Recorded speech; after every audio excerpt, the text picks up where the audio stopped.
Par contre, vous répondez. Alors, correction du problème 4. Donc, on a une figure avec deux rectangles juxtaposés, on a quelques longueurs de données, 7,5, 8,4, 12,5. Quelle largeur doit avoir le rectangle? Donc, on cherche la largeur, c'est une variable qui varie entre 0 et 8,4.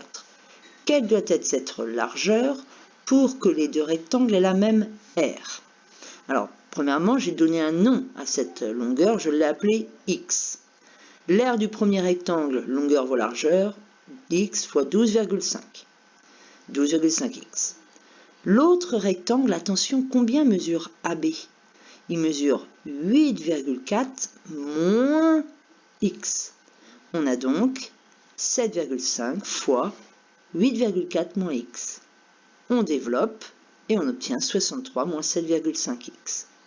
On résout l'équation, la solution 3,15 qu'on obtient, quand on vérifie, on obtient la même R pour les deux rectangles.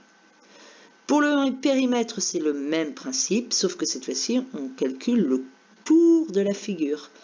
Donc x plus 12,5 plus x plus 12,5, ce qui fait 25 plus 2x.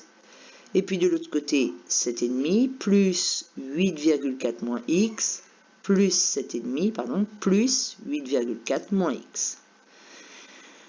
Et donc on se retrouve avec une petite équation. Quand est-ce que le premier périmètre égale le deuxième périmètre? Et quand on résout notre équation, on obtient 1,7.